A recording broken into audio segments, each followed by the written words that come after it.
ஆதியே துணை ஜீவ சகோதர சகோதரிகள் அனைவருக்கும் எனது அன்பான நமஸ்காரம்.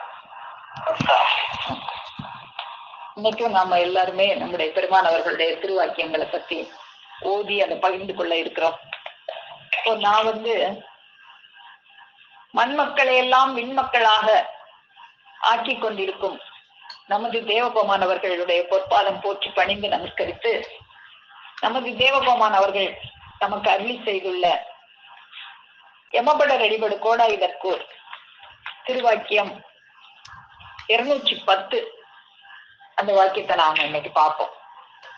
சாவை பற்றி யார் விசாரித்துக் கொண்டும் பேசிக்கொண்டும் இருக்கிறார்களோ அவர்களையே நாம் ஞாபகம் வைத்திருக்கிறோம், மற்றவர்களை மறந்து போய்விடுவோம். சாவை சந்திக்கிற அந்த நேரத்தில் மட்டும் பயம் ஆத்திரமாய் இருக்கிறதே அன்றி மற்ற நேரத்தில் உண்டா உனக்கு உன் சாவை பற்றிய நினைவு ஒரு புகையான நினைவாய் இருக்கிறதே அன்றி உன் உள்ளத்தில் நறுக்கென்று தைத்து உருக்கம் உண்டாக்குவதாக இல்லை. சுகபோகமாக இருக்கும்போது செத்து விடுவோமே என்ற எண்ணம் வருவதுண்டா? இல்லை. ஆனால் எம்மை சார்ந்துள்ள 69 ஜாதிகள் அடங்கிய பல்லாயிரக்கணக்கான மக்கள் எல்லோரும் இப்பேச்சை பேசியவுடன் கலகலவென்று கண்ணீர் உகுப்பார்கள். காரணம், அந்த யமனுடைய வாதனையும் அதிலிருந்து தப்பிக்க இங்கு நிகழும் பிரம்மாதிக்க செயலும் அவர்கள் கண் முன்னே வந்து நிற்கிறது. இப்போ இந்த திருவாக்கியத்துல நம்முடைய பெருமானவர்கள் சாவை பற்றி யாரு விசாரிச்சுக்கிட்டும் பேசிக்கிட்டும் இருக்காங்களோ அவங்களதான் நான் ஞாபகத்துல வச்சுக்கிடுவேன் அப்படின்னு பெருமானவர்கள் அருளி செய்யறாங்க. நாம எல்லாருமே பெருமானவர்கள் ஞாபகத்துல நாம இருக்கணுமே. அவங்களுடைய நினைவுல நம்ம எல்லாரும் பெருமானவர்களே நம்முடைய நினைவுல தான் வச்சிருப்போம். நம்முடைய நினைவாகிய ஆசனம் முழுவதுமே அவங்களுக்கு மட்டும்தான், வேற யாருக்கும் இடம் இல்லை. அப்படித்தான் நம்முடைய பெருமானவர்களே நம்முடைய நினைவாகிய ஆசனத்துல நாம வச்சிருக்கோம். ஆனா அவங்களுடைய நினைவுல நாம இருக்கணுமே. அவங்களுடைய நம்ம நினைவுல ஒருத்தவங்களுக்கு மட்டும்தான் இடம் உண்டு, பெருமானவர்களுக்கு மட்டும்தான் இடம் உண்டு. அதனால அந்த ஆசனத்துல அவங்க தாராளமா அமரலாம். ஆனா பெருமானவர்களுடைய நினைவுல எல்லா மக்களும் நாம அமரணுமே.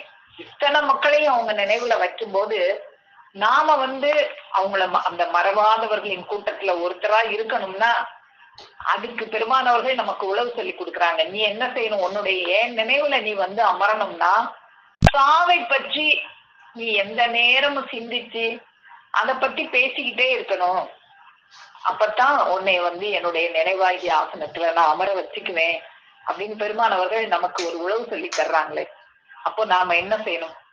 பெருமானவர்கள் நமக்கு கற்பித்து கொடுத்ததை எல்லாம் சாவை பற்றி அதை பத்தி பேசணும். இந்த உலக மக்கள் யாரு சாவை பத்தி பேச மாட்டாங்க. சாவை பத்தி யாராவது பேசினாலே ஆக்கங்கட்ட மாதிரி பேசாத அப்படின்னு சொல்லுவாங்க. அதுக்குதான் பெருமான் அவங்க சொல்லுவாங்க, ஒரு பாம்பு வீட்டுக்குள்ள புகுந்துருச்சு, பாம்பு இருக்கு அடிக்கணும் அப்படின்னு சொன்னா ஆக்கங்கட்டாப்புல பாம்பு பாம்புன்னு பேசாத அப்படின்னு சொன்னா பாம்பு சும்மா இருக்குமா? கொத்திருமே, அடிச்சு வெளியே விரட்டணுமே. அது போல சாவு வருமே, பேசாம இருந்தீங்கன்னா வராம இருக்குமா? வந்துதானே தீரும். அப்போ அதை பத்தி உருக்கமாக, இந்த வாழ்வு நிரந்தரம் இல்லையே, இதுக்கப்புறம் நாம வாழ போற அந்த வாழ்க்கை, அதை பத்தி நாம பேசணுமே. நான் ஒரு நாள் உன் வாயில ஒண்ணு போட்டேனே, அது ஏன்? உன் காதுல ஒண்ணு போட்டேனே, அது ஏன் உன் வாயில வரமாட்டேது அப்படின்னு பெருமான அவங்க கேட்பாங்களே. அப்ப பெருமானவர்கள் நம்ம காதுல போட்டதை எல்லாமே நம்ம வாயில வரணும், நாம பேசணும் அப்படிங்கிறதுக்கு தான் பெருமானவர்கள் இப்படி எல்லாம் நமக்கு எடுத்து கொடுக்குறாங்க. நாம உள்ள தள்ளுற நாவா மட்டும் வச்சுக்க கூடாது, வெளியே தள்ளுற நாவாகவும் வச்சுக்கணும், வேத நாவாக அதை வச்சுக்கணும். நாவுக்கு பெரியதாக உலகம் இல்லை, கலைவாணி குடியிருப்பு நாவில் என்று வேதம் சொல்லுகிறதே. இப்போ இந்த நாவல தானே கலைவாணி குடியிருக்காங்க. அப்படின்னா இந்த நாவை நாம எவ்வளவு பரிசுத்தமா வச்சுக்கணும். நம்முடைய நினைவு, நம்முடைய தெய்வம் அவர்கள் அமர்கின்ற ஆசனம், அந்த நினைவையும் நாம பரிசுத்தமா வச்சிருக்கணும். அதுக்கு அடையாளமாக நம்ம நினைவு பரிசுத்தமா இருக்குதுங்கிறது எப்படி தெரியும்? எல்லாருக்கும் நம்ம நாவை பரிசுத்தமா வச்சிருக்கும் போதுதான் அது எல்லாருக்கும் இந்த நாவு பரிசுத்தமான நாவு, இது வேத வார்த்தைகளை மட்டும் பேசக்கூடிய நாவு, அப்படின்னு எல்லாருக்கும் தெரியணும். எந்த ஒரு நம்ம பெருமானவர்களை நினைவிலே வச்சிருக்கும் போது நமக்கு எந்த ஒரு தகாத வார்த்தைகள் கூட நம்ம நாவல வரக்கூடாது. ஏன்னா நம்ம நாவல கலைவாணி இருக்காங்களே, அந்த நாவல தகாத வார்த்தைகளை கொண்டு போய் குடியேற்றி வைக்கலாமா நாம? ஒரு முறை நம்முடைய ஜீவ சகோதரர்கள் 2 பேரு கொஞ்சம் பிரச்சனை வந்தது. ஒருத்தர் இன்னொருத்தரை செருப்பால அடிச்சிருவேன் அப்படின்னு ஒரு வார்த்தையை பயன்படுத்திட்டார். அப்போ அவர் பெருமான் அவர்கள்ட்ட போய் அதை அவர் ஒரு கம்ப்ளைண்ட் பண்றார். என்னை இவர் செருப்பால அடிச்சிருவேன்னு சொன்னார் தெய்வமே அப்படின்னு சொல்லி அழுகிறார். உடனே தெய்வம் அந்த சொன்னவரை கூப்பிட்டு, நீ அவனை செருப்பால அடிக்கல, நீ சொன்ன அந்த உன் நாக்குல அந்த வார்த்தையை எடுத்துட்ட, அப்போ உன் நாக்க நீ அதால அடிச்சிட்ட அப்படின்னு சொல்லி அருளி செஞ்சாங்களாம். அப்போ நாம ஒருத்தவங்களை அப்படி திட்டினோம்னா முதல்ல நம்ம நாக்க அந்த வார்த்தையால திட்டோம்னு அர்த்தம். கலைவாணி நம்ம நாக்குல கலைவாணி குடியிருக்கிறாங்க. அதனால நம்ம நாட்டுல யாரையுமே திட்டுறதுக்கோ எதுக்கோ கூட தவறான வார்த்தைகள் எதுவுமே வரக்கூடாது. வேத வார்த்தைகள் மட்டும்தான் நம்ம நாட்டுல பேசணும் அப்படின்லாம் பெருமான் அவர்கள் நம்மளுக்கு அதெல்லாம் கற்பித்து கொடுக்குறாங்க இப்படி இந்த வாக்கியங்கள் மூலமாக. அப்போ நீ சாவை பற்றியே சிந்திச்சு பேசுறது, நீங்க இதனால் ஜீவ சகோதரர்கள் எல்லாம் கூடி கூடி கூடி இதைத்தான் பேசணும். சாவு வர இருக்கிறது, அந்த சாவுல இருந்து தப்பிக்கிறது எப்படி? சாவை மட்டும் பேசிட்டு நம்ம விடல, அதுல இருந்து தப்பிக்கிற செயல் எப்படி? ஏன் அப்படின்னா அந்த சாவை பற்றி பேசின உடனே அந்த யமனுடைய வாதனையும் அதிலிருந்து தப்பிக்க இங்கு நிகழும் அந்த பிரம்மாதிக்க செயலும். ஏன்னா அந்த பிரம்மாதிக்க செயல் வேற எங்கேயுமே இல்லை, நம்முடைய சாலை என்பதில மட்டும் இருக்கு. அந்த செயலை பற்றி பெருமான் அவர்கள் நம்ம சாவுல இருந்து தப்பிக்க செய்யற அந்த பிரம்மாதிக்க செயலை பற்றி நம்ம பேசி பேசி மகிழணும் அப்படிங்கிறதுக்கு தான் பெருமான் அவர்கள் இந்த வாக்கியங்கள்லாம் நமக்கு எடுத்து அருளி செஞ்சிருக்கிறாங்க. இது சம்பந்தமா ஒரே ஒரு சின்ன கதை மட்டும் சொல்லிட்டு நான் நிறைவு செய்றேன். ஒரு குரு இருந்தாரா, அவர்கிட்ட ஒரு 4-5 சிஷ்யர்கள் இருந்தாங்க.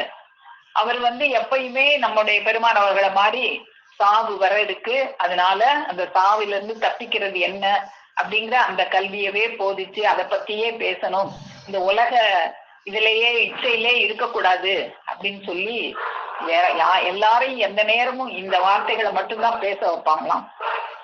அந்த குருபிரான் யாருக்குமே நிறைய மக்கள் அவரை பார்க்க வருவாங்க. அவங்க முகத்தை பார்த்தே அவங்களுக்கு ஜோதிடங்களா சொல்லக்கூடிய குரு பெருமானாக அவங்க இருந்தாங்க.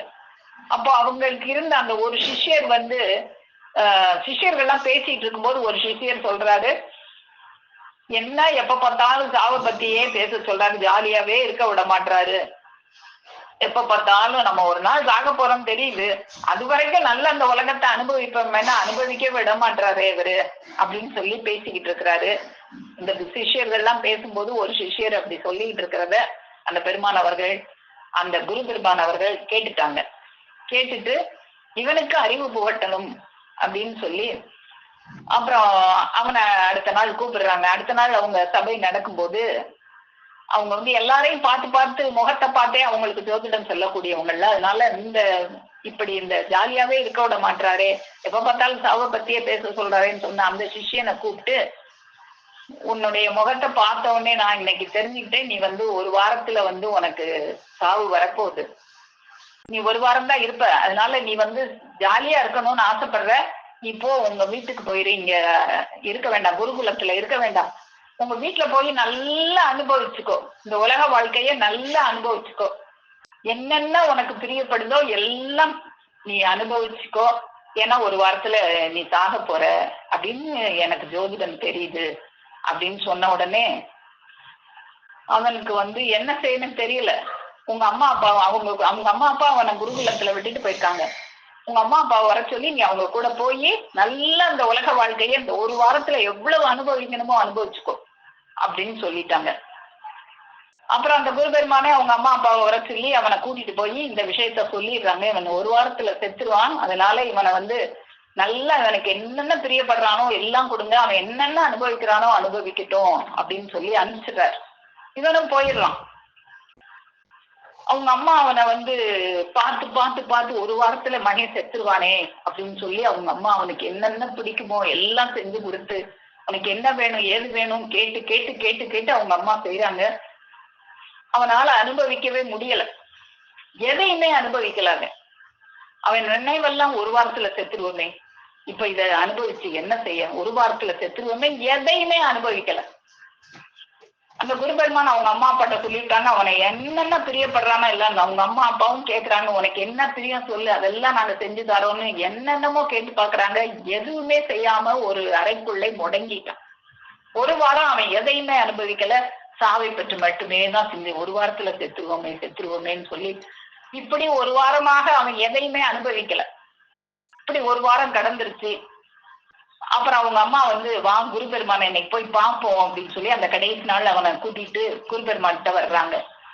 சுவாமி, நீங்க சொன்ன அந்த ஒரு வாரம் நிறைவு பெற போகுது, சரிப்பா நீ எல்லாம் அனுபவிச்சியா, அந்த ஒரு வாரத்துல நல்லா எல்லாம் அனுபவிச்சியா அப்படின்னு கேக்குறாங்க.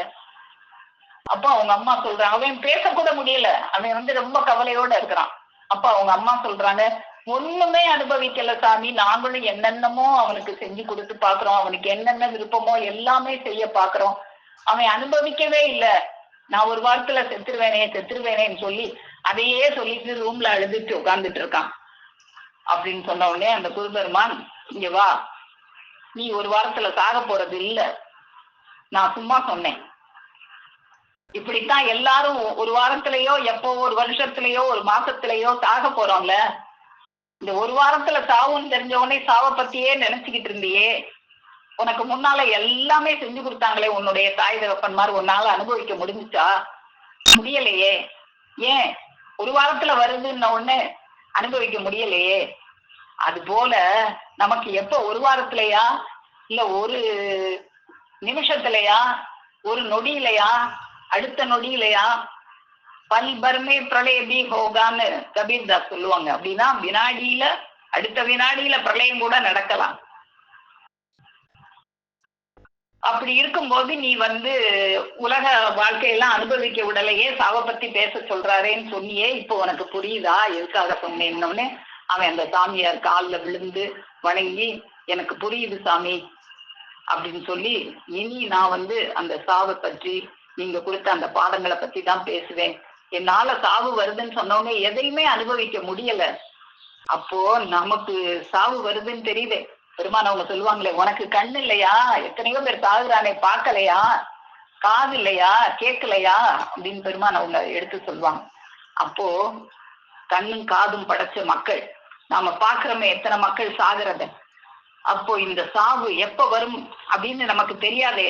அதனாலதான் பெருமானவர்கள் எந்த நேரமும் அதை பத்தி பேசு, அப்புறம் இந்த உலக வாழ்க்கையை அனுபவிக்காம இவன் சாவை பத்தியே பேசணும், நம்ம அழுதுகிட்டே உட்கார்ந்து இருக்கணுங்கிறதா உங்களுடைய ஆசை இல்லை. அதுல இருந்து தப்பிக்கணுமே, ஒரு பெரிய ஆபத்து வர இருக்குதே, அதுல இருந்து தப்பிக்கணுமே, பாவியா போகிற ஒரு அடையாளம் வந்துருமே, அந்த பாவியா போறதை நிறுத்துறதுக்கு ஒரு பிரணவ சுவிட்ச் இருக்கே, அந்த சுவிட்ச் மூலமந்திரம்ங்கிற சுவிட்ச், அந்த சுவிட்சை சொல்லி நாம் அதுல இருந்து தப்பிக்கணும். அப்படி ஒரு அவகேடான ஒரு நாள் வந்துருமே, அந்த அவகேடான நாளை மாத்தணுமே.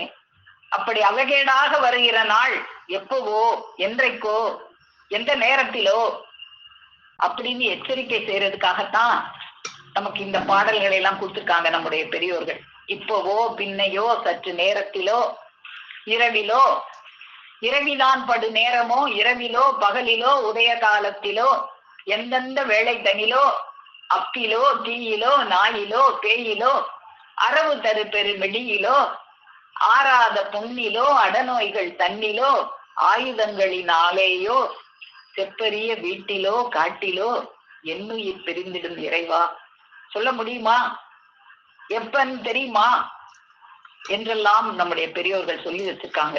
அப்போ அந்த பிரணவ சுவிட்சை பெற, இதுல இருந்து தப்பிக்கிறதுக்கு ஒரு பிரணவ சுவிட்சு பிறனுமே ஒரு பெருமானவர்களை சந்திச்சு, அந்த பிரணவ சுவிட்சை பெற கால வரம்பு ஏதாவது இருக்குதா என்று பாருங்கள். கட்டாயமாக ஒவ்வொருவரும் அந்த பிரணவ சுவிட்சை பெற்றே தீர வேண்டும். எப்போது பெறணும்? எந்த நேரம் கேட்டோமோ அந்த நேரமே. தான் வாழ்வதற்குத்தான் ஏன் தான் வாழ்வதுக்குத்தான். ஏன்னா அந்த பேரின்ப தூளை எடுத்து நாம வாழ்றதுக்கு தான் இப்ப நாம அதை பத்தி பேசணும். அதுல இருந்து தப்பிக்கிற ஒரு சுவிட்சை பெரியோர்களை சந்திச்சு அதை பெற்றுக்கொள்ள வேண்டும். முடிவிலே தலைக்கு வருகிறதே ஒரு ஆபத்து, மானெடுங்கால ஆபத்து, யாரும் தடுக்க முடியாத ஒரு ஆபத்து. அந்த ஆபத்தை தடுக்கிறதுக்குத்தான் உனக்கு இந்த உன்னத அறிவை தந்தான். வேற எதுக்கும் இந்த அறிவு தரல, வேற எதுக்கும் இந்த அறிவு தரல. மிருகங்களுக்கெல்லாம் இந்த அறிவு தரப்படல. அதுகளும் பசியாருது, அதுகளும் எல்லாமே சாப்பிடுது, அதுகளுமே நீ செய்யற எல்லாமே செய்யுது. அப்போ இந்த அறிவு அதுக்காக தரப்படல. நீயும் அதே மாதிரி உன்ன தின்ன அப்படின்னு இருந்தீனா அதுக்காக இந்த அறிவு தரப்படல. இந்த அறிவு எதுக்காக தரப்படுது? அந்த மானெடுங்கால ஒரு ஆபத்து வருதே, அதுல இருந்து உன்னை காப்பாற்றி கொள்வதற்காகத்தான் இந்த அறிவு உனக்கு கொடுக்க பெற்றிருக்கிறது. சோறு தின்பதற்கு அல்ல. பொய்ப்பொருளை சம்பாதித்து போட்டுவிட்டு மானங்கெட்டு கரட்டு கொரட்டு கரட்டு கொரட்டு என்று இழுத்துக்கிட்டு கடைசியிலே அங்கே சிரிப்பா சிரிச்சு போகுதே, அதுக்காக தரல ஐயா உனக்கு இந்த அறிவு, அதுக்காக தரல. அதனால இந்த அறிவை வச்சு நான் அது செய்யறேன், இதை செய்யறேன், அந்த படிப்பு படிச்சுட்டேன், அங்க வெளிநாட்டுல போய் சம்பாதிக்கிறேன், நான் அப்படி பண்றேன் இப்படி பண்றேன், அதுக்கு தரல ஐயா இந்த அறிவு. இப்படி எல்லாம் இருந்தா கடைசியில மானங்கெட்டு கரட்டு கொரட்டுன்னு இழுத்துக்கிட்டு சாக போற. அதை யாராலும் தடுக்க முடியாது. அந்த ஆபத்தை தடுப்பதற்காகத்தான் இந்த அறிவு மாணிக்கத்தை தந்தான். இந்த அறிவு மாணிக்கத்தை எல்லோரும் பலன்கேடாக ஆக்கிவிடாதபடி, இந்த கொடுத்திருக்கிற அறிவை பலன்கேடாக ஆக்கிறாத. இந்த அறிவை கண்டதுக்கெல்லாம் பயன்படுத்தி வீணாக்கிறாத. அத இந்த அறிவு மாணிக்கத்தின் முழு பலன் உண்டாகும்படியாக, பெருமையுடன் ஓங்கும்படியாக இப்பவே செய்து கொள்ளுங்கள் என்று பெருமான் அவர்கள் நமக்கு, கொள்ளுங்கள் என்று நான் சொல்லுகிறேன் உனக்கு, நீ வந்து என்கிட்ட கேட்கல, நாம போய் கேட்கணும். நாம கேட்கல, வலிய வந்து சொல்றாங்க. போய் தேடி பெற வேண்டிய ஒரு சொத்து நம்மளை தேடி வருது. தேடி வரும் பொருளே யாவர்க்கும் தெய்வ திருவுளமேன்னு அந்த தெய்வ திருவுளம் நம்மளை தேடி வந்து கூவி கூவி இப்படியான வார்த்தைகள் எல்லாம் நமக்கு சொல்லிக்கிட்டே இருக்குதே. நான் உன்னிடத்தில் வந்து சொல்லுகிறேன், வலிய வந்து சொல்லணுமா இது என்று பெருமான் அவர்கள் நமக்கு வலிய வந்து நாளும் இப்படியான திருவாக்கியங்களை எல்லாம் நமக்கு அருளி செய்து நம்மை அந்த எம்மவாதையில் இருந்து தப்புவிக்கின்ற பெருமான் அவர்களது பொற்பாதம் போற்றி பணிந்து நமஸ்கரித்து என் முத்து பேரரை மேலும் மேலும் முழங்கும் என்று கூறி உங்கள் அனைவரிடமிருந்து விடைபெறுகிறேன். அனைவருக்கும் நமஸ்காரம். ஜீவ சகோதரி சாலை குமாரி அம்மா அவர்கள் சபையில பேசுறது ஆரம்பிச்சது. ஒரு கதைய சொன்னாங்க. அவன் வந்து ஒரு வாரத்துல இறந்துட போறேன் அப்படின்னு சொல்லிட்டு சொன்னா, அதே ஞாபகத்துல அதே பச்சி ஆறாம கொல்லாம். நம்மளும் அதே போலயே தெய்வ எண்ணத்தோட சாவப்பட்டு யார் பேசிக் கொண்டிருக்கிறாலும் விசாரிச்சு அவள்தான் நாம் ஞாபகம் வைத்துக் கொண்டு இருப்போங்கிறது. இதேதான் சதா நினைக்கணும். இதுதான் கலைவாணி குடியிருப்பு நாவல் என்று வேதத்து. அந்த கலைவாணன் அந்த எந்த ஒரு வார்த்தையும் பேசக்கூடாது, ஒருத்தர் அபத்தகுணமாக திட்டக்கூடாதுன்றது நமக்கு தெய்வம் திருவாக்கியத்தின் மூலமாக இறக்கி வச்சத இன்னைக்கு அக்கா அவங்க நமக்கு சொன்னாங்க. அது போல நமக்கு வந்து சாவை பற்றி பேசிக்கொண்டே இருக்கிறவங்களுக்கு தான் நமக்கு அப்போ வழிகளுக்கு எல்லாம் கிடையாது அப்படிங்கிறத நமக்கு எடுத்து எல்லோரும் பங்கிக் கொள்றதுக்கு இருக்கிறோம். அது போல அக்கா அவர்களுக்கும் சபையில் உள்ள அனைவருக்கும் நமஸ்காரம். வாக்கியம் யமப்படரடி படு கோடாயுது போர் வாக்கியம் 111 தொடர்ச்சி. வாயில் சுவை உணர்வது மிருகம், செவியில் சுவை உணர்வோர் தேவர்கள். அவனுக்கு வாய் சுவைதான் தெரியும், செவிச்சுவை தெரியாது. கடைசியில் அவனுக்கு விளக்குமாறும் தாடி சக்தியும் உரிய மரியாதையுமாக நெருப்பே பஞ்சனை மெத்தியாக வந்து விடுகிறது. இப்போ நமக்கு வந்து மிருகத்துக்கு தெரியாது. எவ்வளவு கோடா கோடியான வார்த்தைகள் பேசுற ஜந்துக்களை உருவாக்கிருப்பாங்க, அதுக்கு தெரியாது. ஆனா நமக்கு வாய் சுவை உணர்வோர் தேவர்கள், செவியில் சுவை உணர்வோர் தேவர்கள். அன்று ஒரு காதில் ஒன்று போட்டமே ஏன் இன்னும் வாயில் வரவில்லை அப்படின்னு கேட்கிறாங்க. அப்போ அந்த செவிச்சுவை உணர்வோர் தான் தேவர்கள். தேவர்கள் யார்? ஒரு கேள்வி. தேவர் ரகசியத்தை தெரிந்து கொண்டவங்க தேவர்கள். அப்போ நம்மளாம் அக்கா எப்பவுமே சபையில் பேசும்போது சொல்லுவாங்க, நம்மள தேவர் ஆகிட்டோமா, ஆகிக்கொண்டோம், உபதேசம் பெற்றோமா, பெற்றுக்கொண்டோம். எப்படி அந்த உபதேச செயல் நடந்து கொண்டே இருக்கும்போது பேசும்போதுதான் நம்ம அந்த செயல் செயலுக்கு நம்ம உறுதுணையாக நின்று கடைசி வரைக்கும் நிலைத்து நிற்பவனே வாக்கியவான்றார். அது போல இங்கேயும் கடைசியில் அவனுக்கு அந்த செவிச்சுவை தெரியாது. இந்த இன்னதுதான் செவிச்சுவை தெரியாது. உலக மக்கள் போய் பத்தி பேசுங்க தெரியாது. நமக்கு மட்டும்தான் தெய்வம், நமக்கு மட்டும் தோன்றுபடி ஆசை பதித்து நீடி பேரிட்டு கோடான கோடி எழுதி வச்சு இதோ பார் என்று நமக்கு பார்க்க வச்சதுனால இன்னைக்கு செவிச்சுவைனா என்ன, வாய் சுவைனா என்னங்கிறது திட்டவட்டமாக நம்ம செவிச்சுவையை அனுபவிக்கிறோம். ஆனா செவிச்சுவை அவனுக்கு வாய்ச்சுவை என்னவாக இருக்கிறது? கடைசியில் அவனுக்கு விளக்குமாறும் சாணிச்சத்தையும் உரிய மரியாதை, அது ஒரு மரியாதையா இருக்குதான். செருப்பே நெருப்பே பச்சிலை மத்தியாக வந்து விடுகிறது. எங்கே அதை மாற்றட்டும் பார்க்கலாம்.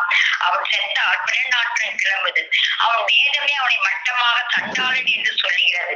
ஆனால் அதே வேதம் நம்மை புகழுது. இப்போ நம்ம புகழறதுக்கு ஒரு தோத்திர பாடல் படிக்கிறோம், செய்யறோம். தெய்வத்தினுடைய புகழையும் பெருமையும் பேசுறதுக்காகத்தான் நம்ம 10:30 மணிலிருந்து சபை கூடி அவங்களுடைய புகழையும் நம்ம பேசிக்கொண்டிருக்கோம். அப்ப வேதம் ஆனால் அதே வேதம் நம்மை புகழுது, நம்மை பிரியமாக தோற்றிவிட்டு கூப்பிடுகிறது. வா வா வா கூப்பிடுறாங்க. தெய்வம் கோவுதையா, தேவல் கோவுதையா, கொக்கரித்து கூத்தாடி கோவுதையான்றதுக்கு நம்ம தெய்வம் அவர்கள் போல கடைசியில் அக்கா முடிக்கும்போது சொன்னாங்க, நம்மளா போய் தெரியல, அவங்களே தேடி நம்ம கொடுக்குறாங்க. அந்த பொருளை கையில வைத்துக் கொண்டு நம்ம கேட்கறதுக்கெல்லாம் வாரி வழங்கி செலவழித்துக் கொண்டிருக்கிறோம். இதுதான் நம்ம செலவு பண்றது ஒரு முக்கிய காரியமாக இருக்கிறது. அவனை கேவலம் பண்ணி தள்ளுது வேத சட்டம்.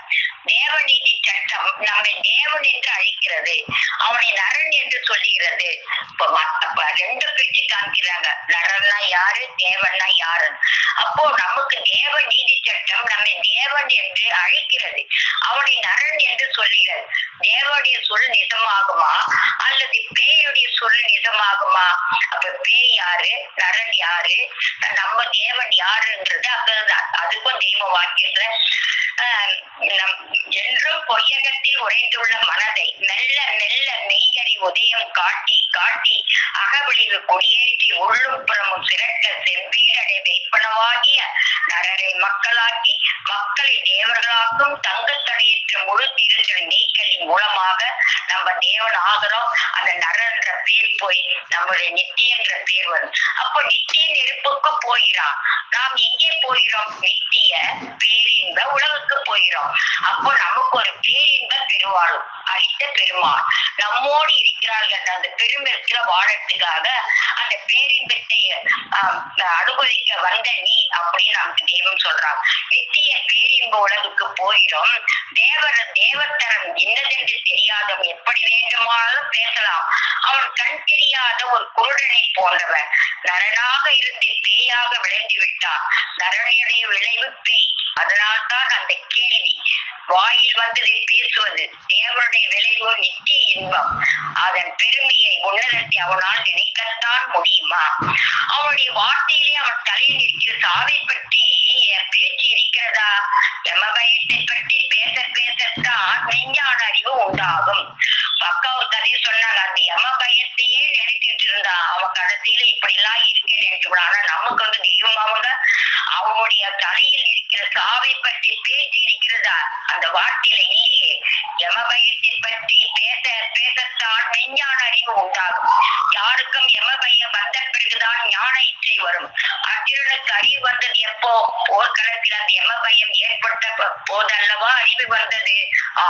அப்படி நமக்கு அந்த அறிவாகார ரூபகரை நாம் பெற்று நம்ம சொந்த கைப்பெயர் பொருளாக வைத்திருக்கிறோம் என்று அவங்கதான் உதவி பண்ணிட்டு இருக்காங்க. அந்த எம்மன் கிட்ட தட்டி விட்டு சிவகதை அடையறதுக்காக நாம் இது தலை வைத்தோம். அபஜயம் அடைய இல்லை என்று கூறி என்னுடைய சபையை நான் விளங்கிக் கொண்டதை இந்த திருவாக்கியத்தின் மூலம் பங்கிக் கொண்டேனக்கா. அனைவருக்கும் நமஸ்காரம். நமஸ்காரம். ஜீவ சகோதரி சாலை சலந்தரி அக்கா அவர்கள். இன்னைக்கு சாவை பற்றி எடுத்தாங்க. ஆண்டவங்களும் இன்னைக்கு சூக்ம தெய்வத்தை நீ சொந்த தெய்வமா ஆக்கிக்கணும் அப்படிங்கறது தெய்வம் கொடுத்தாங்க. ஆனா ரெண்டுக்கும் பொருத்தமா தான் வந்துச்சு. சூக்ம தேகத்துல சாவை பற்றி பேசலைன்னா சொந்த தெய்வம் ஆக்கிக்க முடியாது. அந்த சாவை பற்றி இப்ப பேசிக்கிட்டே இருக்கோமோ அப்பதான் சொந்த தெய்வம் ஆக்கிக்கணும். அதான் கவர்மெண்ட் 1 மாசம் வேலையை வாங்கிக்கிட்டு அப்புறம் சம்பளம் கொடுக்குறாங்க. ஏன்னா நம்மளுடைய லட்சணம் அப்படி இருக்கு. நீ சரியா இருந்தா போய் அப்படியே என் பொண்டாட்டிக்கு அப்படி இருக்கு இப்படி இருக்கு ஏதோ கேட்டுருவேன், நம்மளும் இறக்கப்பட்டு கொடுத்துருவோம் ஆனா கவர்மெண்ட் இது பார்த்துதான் கொடுக்காம கடைசியா 30ஆம் தேதி கொடுக்குறாங்க, 1ஆம் தேதி வேலையை வாங்கிக்கிட்டு. அப்ப கேள்வி வராத இறைவன் வந்து நீ ஒவ்வொரு அண்டத்தையும் படைச்சு கொடுத்து உனக்கு ஏன் அந்த வேலையை செய்யணும் கேள்வி வராதோ அப்படின்னு கேக்குறாங்க தெய்வம். அப்ப இந்த கீர்த்தி எல்லாம் ஏன் விடணும்? அப்ப கீர்த்தி பொண்டாட்டி புள்ள மனைவி எதையும் கண்டு பயப்படனா எதுக்கு, எல்லாம் வச்சுக்கங்கன்னு சொல்லி தெய்வம் வந்துதான் நம்மளை மாற்றி கொண்டு வந்திருக்காங்க. நீங்க அக்கா எடுத்த வாக்கியத்துக்கும் தெய்வம் ஆண்டவங்க வாக்கியமும் கொஞ்சம் பொருத்தமா இருந்துச்சு. செய்தி இருக்கிற மாதிரி இன்னைக்கு இருந்துச்சு. இன்னைக்கு வந்து இனிய பெருங்குரல் ஓசையானது கூவிக்கொண்டிருந்த நெறியுற்ற செயற்சீரின் இருளற்ற திருவாக்கின் நிறைவுற்ற வாக்கியங்களை நமக்கு அளித்துக் கொண்டிருக்கும் பிரம்மபிரகாச மெய்வழி சாயாண்டவர்கள் அள்ளி செய்த ஆண்டவர்களை வணங்கி அனைவருக்கும் நமஸ்காரம். எமப்பட அடிபடு கோடாயுத போர் மெய்வழி அப்படிங்கிற தலைப்புல கொஞ்சம் எடுத்திருக்கேன், அதை மட்டும் சுருக்கமா பேசுகிறேன். மெய்வழி தெய்வம் எல்லாத்துக்குமே 2 வச்சிருக்காங்க, இகமும் பரமும். இகத்துல படிச்சது கூட நமக்கு உதாரணம் காட்டி கொண்டு போறதுதான் வச்சிருக்காங்க தெய்வம். எல்லாத்துலயுமே இகத்துல சொன்னாதான் நம்மளுக்கு புரியும் அப்படிங்கிறதுக்காக இகத்துல வச்சிருக்காங்க. மெய்னால உண்மை அப்படிங்கிறது, உண்மை பேசு, மெய் பொய், பொய் பேசாத, உண்மை பேசு. பஞ்சாபத்துல அது ஒண்ணு வருது, பொய் பேசக்கூடாது. ஆனா மெய்னா உண்மை பேசணும். ஆனா குருபிரான சந்திக்கிறது உண்மையான தெய்வமா இருக்கணும், நிஜமான தெய்வமா இருக்கணும் அப்படிங்கிறது அங்க அகத்துல வருது. அப்ப தெய்வமே வந்து ஒரு மெய்மேனி தாங்கி வந்துட்டாங்க அப்படிங்கிறாங்க. தெய்வம் மேனிக்கு, அவங்க மெய்மேனிக்கு மெய்ங்கிறாங்க. இகத்திலையும் அந்த மெய் உண்மையா இருக்கணும் அப்படிங்கறதையும் உத்தரவு பண்ணியிருக்காங்க. எமப்பட அடிபடு கோடாயுதப்போர் திருவாக்கியம் எண் 209. 7 உலகம் பாழ உனக்கு சக்தி இருக்கா? இல்லை. யமனை கண்டு பயப்படுவன் தானே நீ. உன்னை மாற்றி பிறப்பித்து 14 உலகத்திற்கும் அதிபனாக்கும் செயலே இங்குள்ளது. அக்கா எடுத்து விட்டாங்க குமாரிய அஸ்வனுக்கு எங்கே அந்த யமபயத்துலதான் அங்க நடந்துச்சு போர்க்களத்துல. அப்ப அந்த யமபயம் வந்து எல்லாத்துலயும் இருக்கு நம்மளுக்கு. அதுக்குதான் சாவை பற்றி நீ பேசிக்கொண்டும் நினைத்து கொண்டு இருக்கிறியோ அவங்கதான் நான் ஞாபகம் வச்சு சொல்லி மறந்து விடுவோங்கிறாங்க தெய்வம். எப்ப சதா பேசிக்கிட்டு இருக்கணுங்கிறாங்க. உன்னை மாற்றி பிறப்பித்து 14 உலகத்திற்கும் அதிபனாக்கும் செயலே இங்குள்ளது. இதில் செத்தாலும் சரி என்று ஒரு மன துணிவோடு விரிகின்றவனே தப்பிக்கிறார். எது வந்தாலும் என்ன, எது போனாலும் என்ன, சாஞ்சிக்கிற வைரமலை இருக்கு, செத்தாலும் பரவாயில்லைங்கிற மெய்வழி முடிச்சுக்கிட்டாதான் நம்ம கரையிட முடியும். இந்த எல்லைக்கு மெய்வழி சாலை என்று நாமம் தந்துள்ளோம். தெய்வ பக்தி உடையவர்கள், பெரிய படிப்பாளிகள், வியாக்கியான கர்த்தர்கள் இங்கு வந்து அப்பொழுது நாங்கள் போவது பொய் வழியா என்று கேட்கட்டும் என்றே போட்டுள்ளோம். ரோஷம் வந்து எம்மை அணுகி அப்படி கேட்கட்டும், அந்த முகத்திலாவது அவர்களுக்கு நம் மெய்யை அறிவிப்போம் என்பது எம் ஆசை. அக்கா எடுத்து விட்டாங்க. வழிய வந்தவன் கிளவி மாட்டேன் குமர் தெய்வம் வந்து வழிய வந்து அவங்க கொடுத்தாங்க. இப்ப நம்ம பாட்டினாலே அது கிடைச்சிச்சுன்னா இல்ல. அப்ப தெய்வமா இறக்கப்பட்டு நம்மளை கூப்பிட்டு அந்த மெய்வழிங்கிறத அந்த யமத்தை காப்பாற்றுற வல்லபத்தை நம்மளுக்கு கொடுத்துருக்காங்க. திருமெஞ்ஞான அருளமுதம் திருவாக்கியம் எண் 142 தொடர்ச்சி பக்கம் 84. மெய்வழி கடைசியே சர்வ உலகத்துக்கும் சர்வ மதத்துக்கும் தானே வந்தது. இதனுடைய உண்மை தெரியாததால் எவ்வளவு பிரமாண்டமான நஷ்டம். அவ்வளவு பேரும் அநியாயமாக போகிறார்களே. எப்படி போறாங்க? எமட்ட சிக்கி நாரி செத்து பொழுத்து போறாங்க. சர்வ ஜாதி மதங்களுக்கும் பலனளிக்க வந்தது இது ஒன்றுதானே. மெய்வழி ஒன்றுதான். சர்வ உலகத்துக்கும் நம்ம மெய்வழிச்சாலும் ஒன்றுதான். இதற்கு முன் வந்ததெல்லாம் ஒவ்வொன்றும் ஒரு ஜாதிக்குத்தானே ஆயிடுச்சு. சைவம், வைணவம், புத்தம், ஜெயினம் எல்லாத்துக்கும் ஒரு மதத்துக்கு தான். ஆனா தெய்வம் தான் வந்து எல்லா கனிகளும் காய்க்கிற கற்பக தருவம் ஆக்குறது தெய்வம் மட்டும்தான். இதற்கு முன் வந்ததெல்லாம் ஒவ்வொன்றும் ஒரு ஜாதிக்குத்தானே ஆயிடுச்சு. இங்கே பணக்காரர் என்று மதிப்பு அதிகமோ, ஏழை என்று மதிப்பு குறைவா? இங்க எல்லோரும் ஒன்றுதான். 103 சொன்னா எல்லாரும் அப்படியே சொல்றாங்க. இதுல வந்து பணக்காரங்க ஏழை அப்படிலாம் கிடையாது. எல்லாரும் போய் தெய்வத்தை கையேந்திரம். வணக்கத்துல பாத்தீங்கன்னா எல்லாரும் பாத்தீங்கன்னா கையேந்து நிக்கிறோம். அதனால இந்த தெய்வம் ஒரு பணக்காரன் கூட்டி எந்த இடத்துல வைக்கணும் அதே இடத்துலதான் ஒரு ஏழையும் கூட்டி வைப்பேன்னு தெய்வம் வாக்கி வந்துட்டாங்க. இங்க எல்லோரும் ஒன்றுதான். எல்லோருக்கும் ஒரே லாபகர பெருவாழ்வுதான். இந்த யமட்டந்திர காப்பாற்றுற ஒரே இது ஒண்ணுதான். எல்லாருக்குமே ஒண்ணுதான். அவங்க முந்தி வந்துட்டாங்க, அவங்க பணக்காரங்களா இருக்காங்க, படிச்சவங்களா இருக்காங்க, டாக்டர் அந்த மாதிரிலாம் கிடையாது. எல்லாருக்கும் ஒரே சட்டம் தான். எல்லோருக்கும் ஒரே லாபகர பெருவாழ்வுதான். இந்த லாபத்தை எண்ணி கணக்கிட முடியுமா? எவ்வளவு பெரிய தோஷித்தனம் அடுக்கடுக்கா இருந்தால் ஆராய்ச்சிக்கெல்லாம் எட்டாத இது, எப்பெரும் தரம் கொடுத்தும் வாங்க முடியாத இது ஒருவனுக்கு படாமல் போகும். அப்ப தோசை மறையையும் சொல்லி விளக்கிறா. தோசை விளக்கக்கூடியவங்க அப்ப புடிச்சு என்ன தோசைத்தனை இருந்தா இந்த மெய்ய பெறாம இருக்காங்கன்றாங்க. எப்பெரும் தான் கொடுத்தும் வாங்க முடியாத இது ஒருவனுக்கு படாமல் போகும். வீரிட்டு அலறத்தானே போகிறான், அப்போது குதித்து பார்த்தாலும் தப்பிக்க முடியுமா? அந்த அலமந்து நிக்கிற நேரத்துல எவன்ட்ட தப்பிக்க முடியாது. அதுக்குதான் தெய்வம் இதுல கொடுக்குறாங்க. அந்த நரகத்துல அந்த கனிவுடன் அழைத்து அந்த குரல் கேட்குதே, அதை அல்ல தள்ளி விட்டு மனம் போன வேலைக்கு போனேனே, இப்ப அவஸ்தப்படுறேன்னு அழுவாங்க. அப்ப அழுது பிரயோஜனம் இல்லையே. ஜனங்கள் முதன்று இங்க வந்து சேர்ந்தால் போதும். ஜனங்கள் முதன்று இங்க வந்து சேர்ந்தால் போதும். தெய்வம் நினைக்கிறாங்க மொத்தமா நீங்க வாங்க, நீதமாம் கும்பல் கும்பல் ஆகவல் உலகத்தை பார்ப்பேன், மொத்தம் வந்து எத்தனை பேர் வந்தாலும் கொடுக்க என்ற ஒரு கஜானா இருக்குன்றாங்க. மூல மந்திரம் தெரிந்து கொண்டு எம்முடைய பிடிவச்சு இருந்தாலே போதும். மற்ற எதுவுமே தேவையில்லை. உனக்கு பொங்கத்தனமா பூமுடத்தனமா மூல மந்திரத்தை சொல்லிக்கிட்டு இருந்தாலே போதும், உனக்கு நிச்சயம் கிடைச்சிருன்றாங்க. தீட்சையெல்லாம் வாங்க மேல் பதவியெல்லாம் ஒன்றும் வேண்டியதில்லை. ஆனால் இன்னும் எத்தனையோ வரமாட்டேங்குதே. இங்கே என்ன சிரமம் இருக்குது? குறும்பும் பிரகடமும் இல்லாமல் இருந்தால் போதுமே.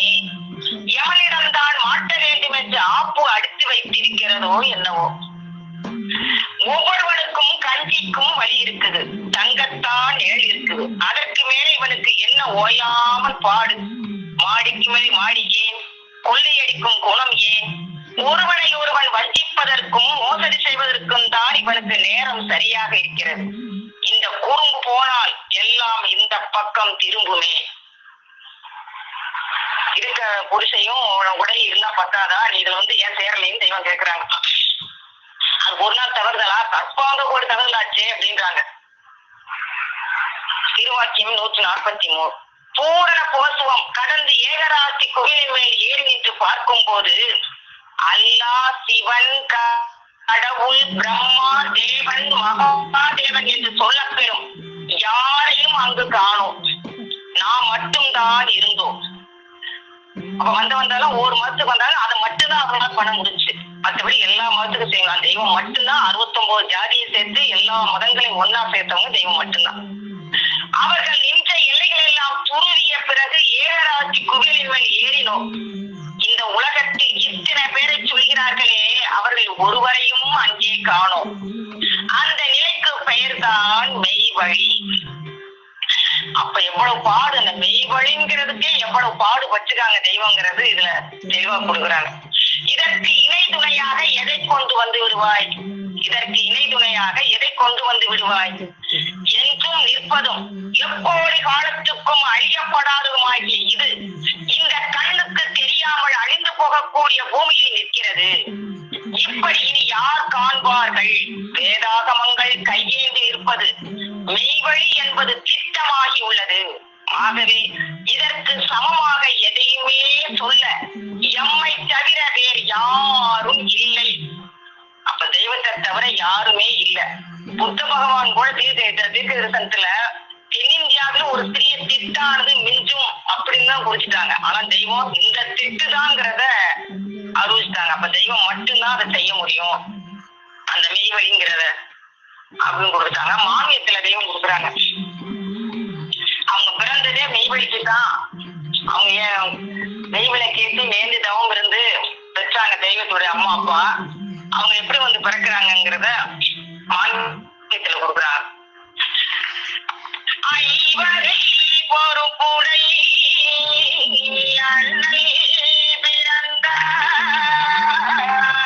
அக்கா முழுசா படிச்சா நேரம் ஆகும்னு சுருக்கிட்டாங்க பாட்ட.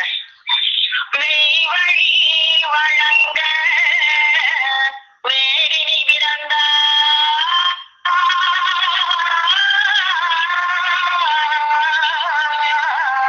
மெய்வழி வழங்கவே தெய்வம் வந்து பிறந்துட்டாங்க.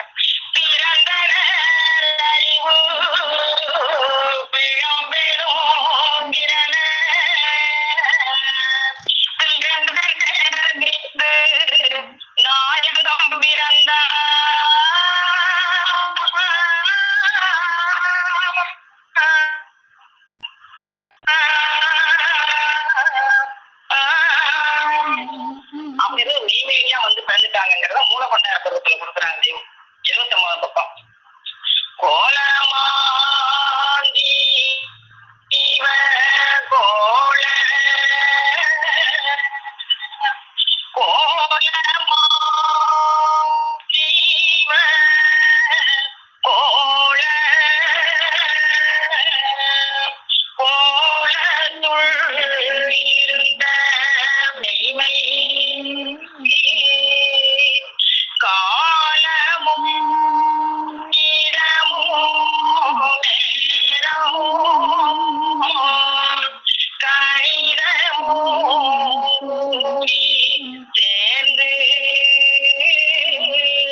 வந்துட்டாங்க.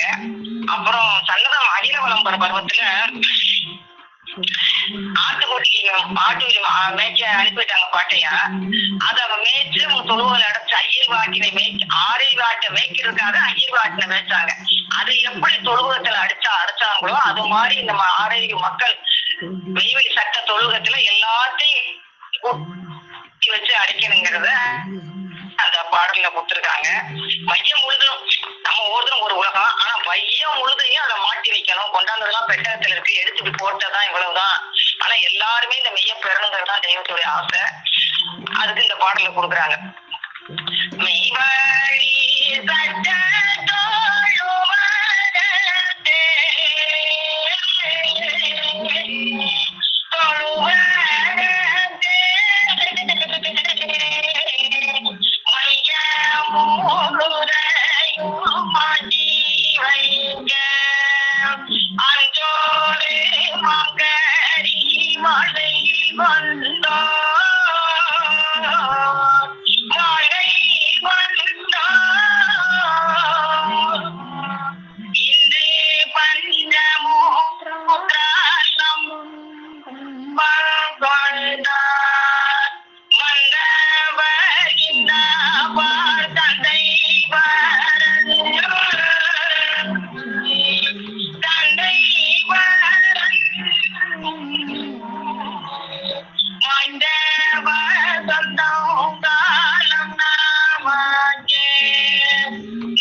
சேர்ந்து எல்லோரும் அவங்க அன்பையும் இரக்கத்தையும் பெறுவோம் என்று கூறி முத்தி பெற மீண்டும் தொடரும். அனைவருக்கும் நமஸ்காரங்க.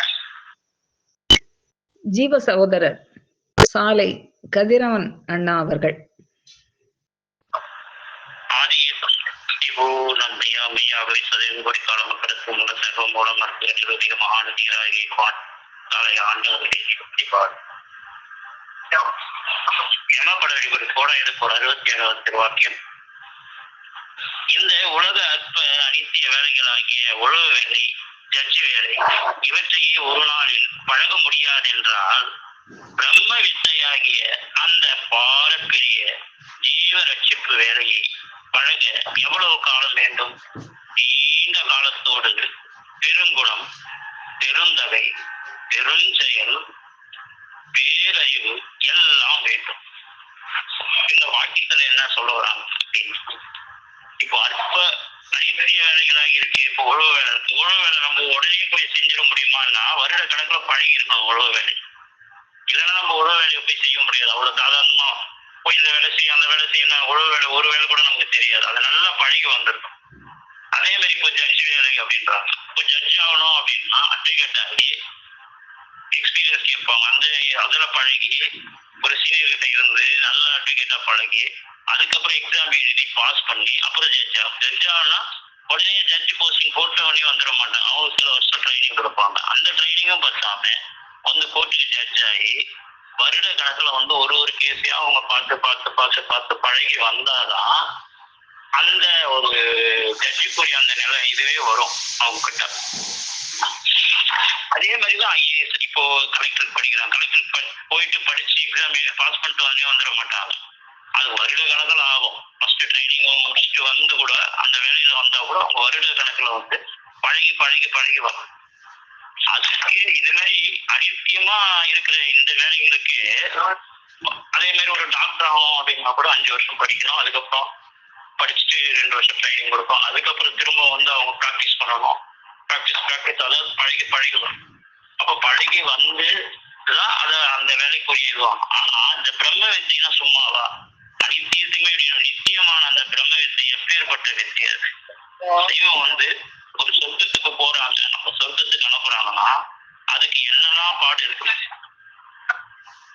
இப்போ வந்து கல்யாணம் பண்ணினாவே ஆன்மீகத்தை வர முடியாது அப்படின்றாங்க. ஆனா தெய்வம் என்ன சொல்றாங்க, நீங்க கல்யாணம் பண்ணி ஒரு மனைவியை கூட உன்னால சமாளிக்க முடியாத உன்னால இந்த ஆன்மீகத்துல வந்து என்ன பண்ண போற, நீ முதல்ல நீ கல்யாணத்தை பண்ணிட்டு வா, பண்ணிட்டு இங்க வா அப்படின்னு வந்து அவங்க அவங்க சீடர்களுக்கு அறிவுறுத்துனாங்க. அதை முதல்ல சமாளிக்க முடிஞ்சாதான் இந்த குடும்பத்தை இந்த இதுக்கு வர முடியும் அப்படின்னு. அப்போ இந்த பிரம்மத்தியாகி அந்த பாரம்பரிய ஜீவரட்சிப்பு வேலையை பழக எவ்வளவு காலம் பிடிக்கும், அதுக்கு வந்து எவ்வளவு பெருங்குணம் வேணும், பெருந்தகை வேணும், பெருஞ்செயல் வேணும், பேரறிவு வேணும். இதெல்லாம் சாதாரணமா வந்துடுமா? பழக பழகதான் வரும். ஒழுக்கமா இருக்கணும் அப்படின்னா இருந்துருவாங்களா? தெய்வம் கூட சொல்றாங்க, குறைய சொல்லக்கூடாது, முதல் மந்திரமா எடுத்து வச்சிருக்காங்க, குறை சொல்லக்கூடாது அப்படின்னு. யாராலும் குறை சொல்லாத இருக்க முடியுதா? அப்போ பழகி வந்த உடனேதான் குறை சொல்லாம இருக்கணும் அப்படின்னு. சும்மா சொல்லக்கூடாதுன்னு சொன்னா சொல்லாம இருக்க முடியாது. பழகி நம்ம நூல்களை படிச்சு நம்ம ஜீவகுட்டிகளோட சபைக்கு போய் எல்லா இதுவும் அவங்களோட அந்த பழக்க வழக்கத்துல தான் எல்லாமே வரும். ஒரு மோளை அடிக்கிறாங்கன்னா ரொம்ப நேரம் அடிப்பாங்க. அதுக்கு அவங்க எவ்வளவு பிராக்டிஸ் பண்ணணும். கை நம்மளுக்கெல்லாம் அடிக்கவே முடியாது. ஒரு நாதஸ்வரம் ஊதுறாங்க அப்படின்னா கூட அந்த நாதஸ்வரம் ஊதுறதுக்கு அவங்க பல வருஷம் பிராக்டிஸ் பண்ணணும். அந்த டம் பிடிச்சி ஊதுறதுக்கு கிட்டத்தட்ட விடிகாலையில ஏந்து அந்த கீர்த்தனையை போட்டுட்டு அதை பிராக்டிஸ் பண்ணுவாங்க. மணி கணக்குல விடிகால 2 மணி 3 மணிக்கு இருந்து கிட்டத்தட்ட 4 ஹவர் 5 ஹவர் 6 ஹவர் சொல்லி அவங்க வருட கணக்குல பிராக்டிஸ் பண்ணாதான் ஒரு இடத்துல போய் அவங்க நாதஸ்வரம் வந்து நீண்ட நேரம் ஓத முடியும். அது எல்லாமே வந்து அந்த பழக்கத்துலதான். இப்ப இது மாதிரி சின்ன சின்ன இதுலயே அடித்து வேலையிலே அப்படின்னா அப்போ அந்த பிரம்ம வித்தியை ஆகிய இறைவன் அடையுது ஞானம் அடையுதுன்னா வந்து சும்மா இருக்குமா? அதுக்கான அந்த குணாதிசயங்களை வளர்த்துக்கணும் அப்படின்னா அதுக்கு நம்ம பழகிதான் வரணும். தெய்வம் அதுதான் பழக்கி வைக்கிறாங்க. இப்ப எல்லா ஞான மார்க்கத்திலயும் வந்து படிக்கிறது, கோயிலுக்கு போறது, பூஜை பண்றது, பரிகாரம் பண்றது, புனஸ்காரம், சடங்கு, சம்பிரதாயம் இதுலயே ஓட்டிட்டாங்க. ஆனா தெய்வம் என்ன சொன்னாங்க, பழகி வரணும் அப்படின்னு. அவங்க பழகி வந்ததை நம்மளுக்கு பழகி வச்சாங்க. அதாவது அவங்க வாழ்ந்து காமிச்சதான் பழகி வந்ததான் அவங்க சொன்னாங்க. அதனாலதான் அவங்க சொல்றத வந்து எல்லாரும் ஃபாலோ பண்றாங்க. அதனாலதான் எல்லாரும் ஏத்துக்கிறாங்க. அவங்க பழகி வந்ததை சொல்றாங்க, அவங்க படிச்சு வரல. பழகி வந்தோம் நாம் அப்படின்னு சொல்றாங்க. என்று நமது குலதெய்வம் பிரம்ம பிரகாச நிகழ்ச்சாலை ஆண்டவர் திருவாய் மலர்ந்தார் தாரிகளின் அனைவருக்கும் நமஸ்காரம். ஜீவ சகோதரி சாலை அமிர்தவள்ளி அக்கா அவர்கள். பிரகாச பிரம்மோதய சாலை ஆண்டவர்கள் திருவடி போற்றி பணிந்து சபையில அனைவருக்கும் நமஸ்காரம். இன்னைக்கு நம்ம வந்து அக்கா வந்து சாவை பத்தி தைரியம் சொன்ன வாக்கியம் எடுத்து கொடுத்துருக்காங்க. 210வது வாக்கியம். அது சாவை பற்றி யார் விசாரித்துக் கொண்டும் பேசிக்கொண்டும் இருக்கிறார்களோ அவர்களே நாம் ஞாபகம் வைத்து இருக்கிறோம், மற்றவர்களை மறந்து விடுவோம், மறந்து போயிடுவோம் அப்படின்னா நம்ம வந்து எப்பவுமே தெய்வத்தை ஞாபகத்தை வச்சுப்போம். ஆனா தெய்வம் நினைவுல நாம இருக்கணும்னா அவங்களோட திருமொழியை கேட்கணும், பாடணும், அவங்கள வந்து அவளோட அன்பத்தை நம்ம பாத்திரமாகணும். என்னுடைய எந்த ஒரு செயல் நினைவுக்கு நேராக இருக்கிறதோ அதுதான் தவம். அந்த தவத்தை அவங்களுடைய நினைவுல நம்ம இருக்கிறது தான் அவங்களோட திருவாக்கியங்களை கேட்கும் போதும் பேசும் போதும் அவளுக்கு முன்னாடி இருப்பதுதான் தவம். அப்படி இல்லாதான் அவங்களுடைய அன்பு பெற முடியும். இந்த சாவுடைய எல்லையில நம்ம ஏன்னா நம்ம எல்லாம் சாகம் பிறந்ததே கிடையாது. நீ எக்கொரு காலத்துக்கும் சாவா வரம் பெற்றவர். உன் சொந்த தூலம் இந்த நாட்டு தூலம் அல்ல, பெண்ணுக்குள் அகப்படும் தூலம் அல்ல. அதை நீ பெற வேண்டுமானால் ஒரு சத்திய நிஜமான பிரம்மனிஷ்டன் அன்பு வந்து உன் பேரில் தாக்கும்படியாக நீ செய்து கொள்ள வேண்டும். அதை விட்டு நீ தவமா செய்து கேட்டு விடுவாய். ஒரு நொடி நேரம் தவத்தில் இருப்பாயா? ஒரு மூச்சு உனக்கு நிற்குமா? நீ 300 நாள் பரிசீலனை செய்தாலும் பிரம்மனிஷ்டர் தாங்கள் இஷ்டப்படி மூச்சை நிறுத்துவார்களே. நீ ஒரு மூச்சை நிறுத்தினால் அந்த மூச்சு கிளேசியர்மை தவசு தண்ணீர் குடித்து விட்டு இருப்பது போது இருக்கும். அந்த பால் பிரம்மனிஷ்டர் கையில தான் இருக்கிறது. அவங்களாலதான் அந்த மூச்சை நிறுத்தி நம்மளுடைய அவங்களோட தவத்தை போட்டு நிரப்பி நம்மள வந்து கடைசி நேரத்தில் எவனுக்கு ஒரு கையை சிக்காம பரமதத்தை ஏற்ற முடியும். அதுக்கு நாம என்ன செய்யணும்னா அதை வந்து உங்களுடைய தவங்களுக்கெல்லாம் தான தர்மங்களுக்கெல்லாம் நன்மைக்கு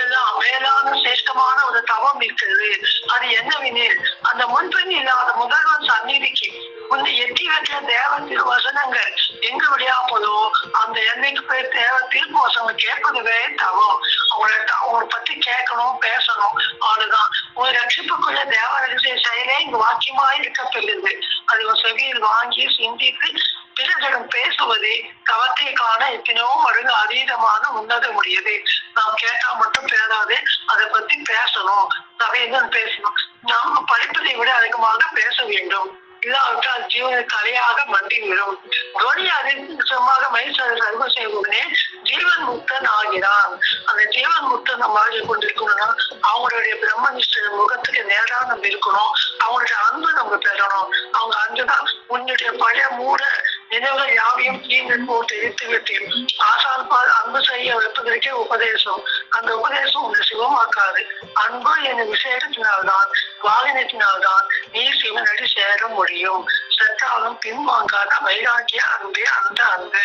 அவங்க தெய்வத்தோட நினைவு நம்ம இருக்கணும்னா நம்ம அவங்களோட அன்பு நம்ம சம்பாதிக்கணும். அவங்களோட அன்பு சம்பாதிக்கணும். அவங்களை பத்தி பேசணும். மற்றவங்களை பத்தி குறை சொல்லக்கூடாது.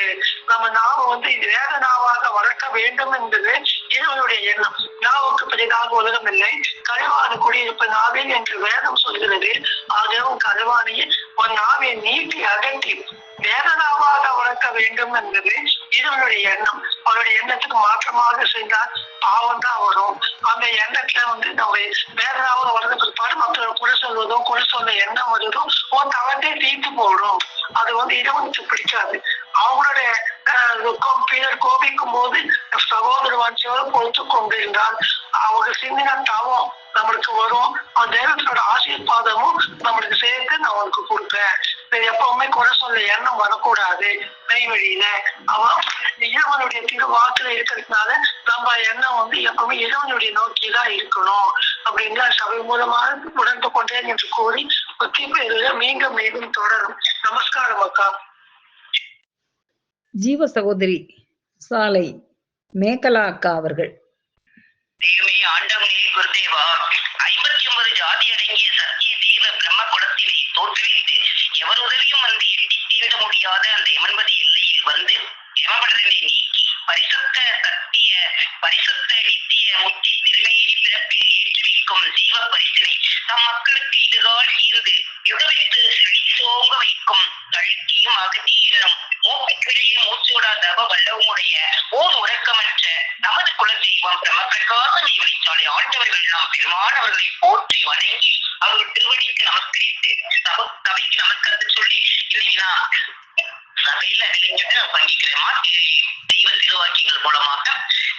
தெய்வமே ஆண்டவங்களே குருதேவா, இன்னைக்கு நம்ம தெய்வத்தை பத்தி நம்ம அக்கா அந்த திருவாக்கிகள் மூலமாக தெய்வத்தை நம்ம தெய்வத்தினுடைய நினைவுல நாம இருக்கணும் அப்படின்னா அப்ப நாம எப்பயுமே நம்ம தெய்வத்தை நினைச்சுட்டே தான் இருக்கோம். நம்ம நினைவுல என்னைக்குமே தெய்வத்தை தினமும் தெய்வத்தை வணங்கிட்டே தான் இருக்கோம். ஆனா நம்ம தெய்வத்தினுடைய நினைவுல நாம இருக்கணும்னா நாம என்ன செய்யணும்? அவங்க இறக்கத்திற்கு அவங்களுடைய அந்த அன்பிற்கு அந்த நம்மளுடைய அந்த சத்பாத்திராக மாறணும்னா என்ன செய்யணும்? அப்ப சாவை பற்றி யார் பேசிக் கொண்டு இருக்கிறார்களோ அவர்கள் தான் நினைவில் இருப்பாங்க அப்படின்னு தெய்வம் நமக்கு வேத வாக்கியங்களை எடுத்து அருள் இருக்குது அக்கா எடுத்து சொன்னாங்க.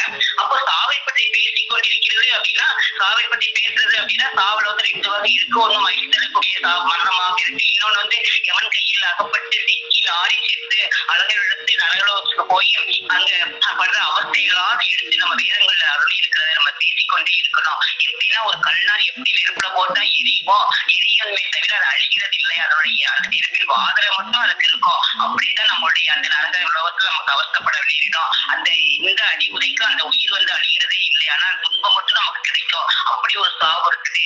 ஆனா இன்னொரு சாவு அது நம்மளுடைய தெய்வத்துடைய கையகத்தில் ஆகினா அந்த ஜீவகத்தை வெளியேறாது. அந்த சொர்க்கபதி அடையக்கூடிய சொர்க்க வாழ்க்கை அந்த நித்திய வாழ்வு அந்த மனமாகக்கூடிய ஒரு சாவு இருக்குது. அப்ப அந்த சாவை பத்தி நம்ம பேசிக்கிட்டே இருக்கும் போதுதான் எந்த சாவை நம்ம தேடணும் அப்படிங்கிறப்பதான் நம்ம தெய்வ நினைவு நமக்கு வரும். அப்ப நம்ம தெய்வத்தை நினைக்கும் போதுதான் அந்த நினைச்சுட்டு பேசிட்டு இருக்கும் போதுதான் அந்த தெய்வம் நம்ம நினைவில் கொண்டு அவங்களுடைய திருக்கரங்கள் மூலமாக அவங்களுடைய தவாதிக்க செயல் மூலமாக தெய்வமாக நம்மளெல்லாம் காக்கக்கூடிய திரு உருவமாக நமக்கு விளங்கி கொண்டிருக்கிறாங்க. அப்போ நம்ம தெய்வம் நமக்கு தீவிரமா கொடுத்தது நம்ம அப்ப என்ன செய்யணும்? தெரிய வாங்கினதை நம்ம வாயில பேசிக்கொண்டே இருக்கணும். தெய்வத்தினுடைய உன்னத தெய்வம் நம்ம எடுத்து சொல்லணும். அவங்க பாட்டெல்லாம் மனதோடு தினமும் வேண்டி நம்ம நினைத்து நம்ம பங்கிக்கணும். அப்ப அதுக்காகத்தான் அப்ப அப்படி உள்ள நம்ம நாவ் வந்து அலினாவாக இருக்கு, நம்மள எல்லாம் வேத நாவாக கலைமாடி முடி இருக்கும் நாவாக நம்மளை மாற்றி வச்சிருக்கிறாங்க.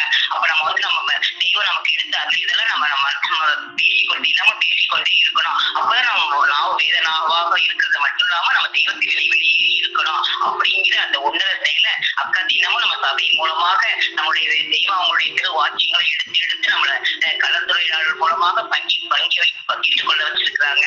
அக்காவுக்கு நன்றி தெரிவிச்சுக்கிறேன். அப்போ நம்ம தெய்வம் அப்போ அந்த சாபத்து எப்போ வரும், இப்பயோ இல்லை இரவிலோ பகலிலோ ஆறாவது நாயிலோ தீயிலோ ஆறாவது பொண்ணிலோ ஆயிலோ எப்படினாலும் நம்மளுக்கு வந்து அந்த சாவு வரக்கூடிய நேரம் வரும். அப்போ அந்த சாவுல இருந்து நம்ம தப்பிக்கணும்னா நமக்கு வந்து ஒரு பிரணவ சுற்றி வேணும். அந்த பிரணவ சுற்றி யாரா இருக்காங்க, நம்ம தெய்வமா தான் இருக்கிறாங்க.